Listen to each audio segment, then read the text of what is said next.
Hey everyone, welcome to part 2 of our term paper video series. This is on research, that outside supplemental research that we're going to be doing. So if we take a look where we've been so far, from your coursework, you pulled out your historical evidence.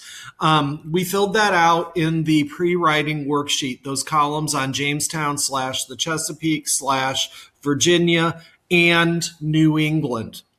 To enhance your writing, though, you want to bring outside research in to add a richness and a depth to the bare surface that we taught you in class.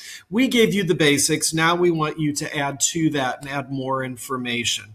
Ideally, in your term paper, you would have 6 pieces of outside research. That's 2 pieces per paragraph, 1 for Jamestown and 1 for New England, and spread that over 3 paragraphs. That's 6 pieces. Now, there may be something in your paper you can't find supplemental research for, or time constraints or something causes you not to be able to come up with 6 pieces of research. But at minimum, you need 1 piece of outside research per each paragraph. You have to at least have something for Jamestown or New England in each of the paragraphs. But if you're going to do it for one, I'd say do it for both. Now, there is a tab in our term paper worksheets that we will use for research. So let's talk about what that research may be, and then we'll look at that tab. So in my paper about the founding of Pennsylvania and Maryland, if my coursework is this, I'll give you a second to read that in a minute, then my additional research will be more specific information. So if I talk about William Penn founding Pennsylvania as a safe place for the Quakers, and William Calvert establishing Maryland as the place for English Roman Catholics, then I might go, let me see if I can research and find out, how did each of these guys get permission to start their colonies? When they went to the king, how did they get this? Or what was happening to Quakers and Roman Catholics in Britain? Or what's the difference between a Quaker and a Roman Catholic? Those are all ideas that I might want to search in order to add to what I learned from my coursework. Now, when you're doing research, you have a couple constraints on what you can use. For sources to be credible, they must end in these extensions, .edu, .gov, or .org. You'll notice .com is not on there. You cannot use .com websites without express permission from your instructor.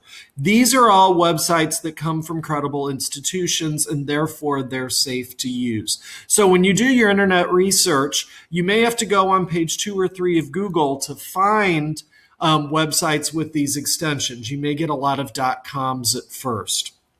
Other places you can go for sourcing, even if their websites don't end in these extensions.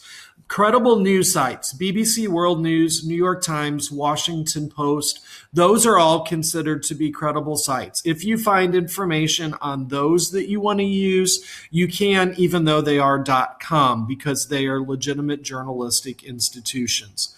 If you use your Belleville West Library resources and go on Gale, any of those journal articles are legitimate research. If you find anything on the Gilder Lehrman Institute, if you search that, it's a U.S. history website run by an institute in New York. You can use information from Gilder Lehrman. Or you can use a source created by your instructor. Or not created, approved. I'm not out writing websites for you guys. But you need to get it pre-approved before you use it. You need to say, hey, is this credible? Can I use this website? And then pitch why you think it is. You can't just ask, can I use it, yes or no? You have to explain why you think it's a credible website. You cannot use any sort of pedias. That includes Wikipedia. And you cannot use high school or grade school classroom websites, or websites that produce material that is like for at-home instruction that's basically an online textbook. So stick to these sites, stick to these extensions, and you will be pretty safe in where you go to look for information. Okay, let's take a look at our term paper worksheet again. And this time we're going to click on the tab that says Supplemental Research Worksheet. And I'm going to change that so it says your Supplemental Research Worksheet. Here I've done a sample entry. Now, do you want to see something really cool? The first column is your historical evidence that you've gathered from your class notes. This is the evidence that I pulled from my pre-writing worksheet. It comes from this column right here. But I set this up.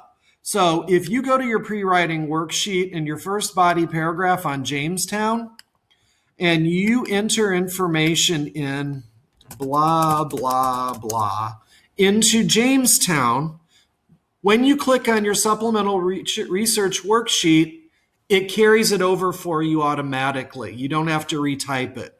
So when you do the first step and you fill out this grid, part of that information will automatically be imported over here to this worksheet. And if you change it here, I'm going to change it back, it'll change it back over here as well. So it saves you from retyping and all your historical evidence comes over. Now, if you want to pause and look at this, you can, or you can follow along and then pause afterwards. So here's my information from my class notes about voting in Pennsylvania. Here is additional information that I found online about voting and holding office in Pennsylvania. And I pasted the website from where this came. I really sounded old there. From whence this came. You'll notice it's a .org.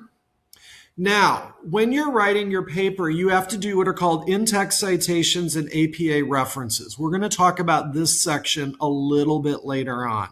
So the first thing you want to do is find your supplemental. If you fill in all of these for your 6 paragraphs, you will have supplemental information for everything that you need in your paper.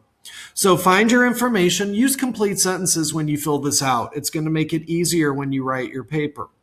Then paste the source. This is a .edu.